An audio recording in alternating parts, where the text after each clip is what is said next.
du nombre de mandats pour préserver l'indépendance des commissaires aux comptes, la création de comités d'audit, les lettres d'affirmation, le délai d'entrave, tout semblait réuni en 2005. Tout semblait réuni pour inaugurer une ère nouvelle de transparence, de discipline financière et de confiance restaurée. Aujourd'hui, le 18 octobre 2025, c'est-à-dire 20 ans après, quel constat peut-on faire? Où nous en sommes? 20 ans après la promulgation de la loi sur la sécurité financière, le bilan appelle à la réflexion.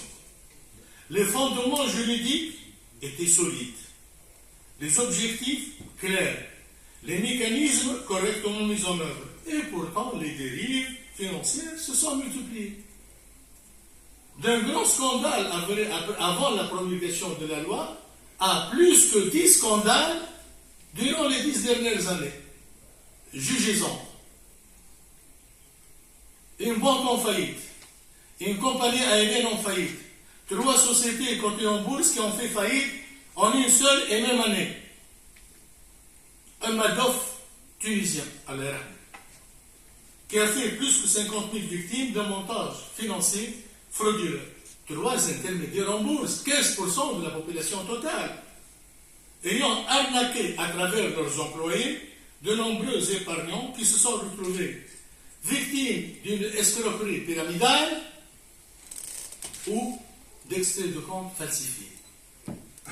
Un courtier, grand exportateur d'huile d'olive, a fui le pays. Après avoir arnaqué des agriculteurs, des huileries, des banquiers, laissant derrière lui des dettes colossales pour des centaines de millions de dinars et des dizaines d'huileries au bord de la faillite. Ce constat ne relève pas d'un fatalisme, mais d'un diagnostic lucide. Le dispositif juridique s'est révélé impuissant sans une application rigoureuse et sans culture de la supervision, malgré les efforts et malgré le rôle salutaire et déterminant aussi bien du Conseil des marchés financiers que récemment du Registre national des entreprises. Quelles sont les raisons? Les bonnes intentions du législateur d'un côté et les constats que je viens de relever de l'autre côté témoignent bien d'un décalage entre le texte et le contexte. Ce qui ressort de l'enquête. Oui, madame.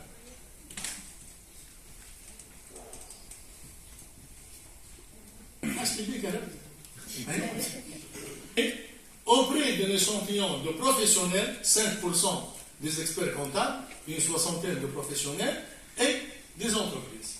Cette enquête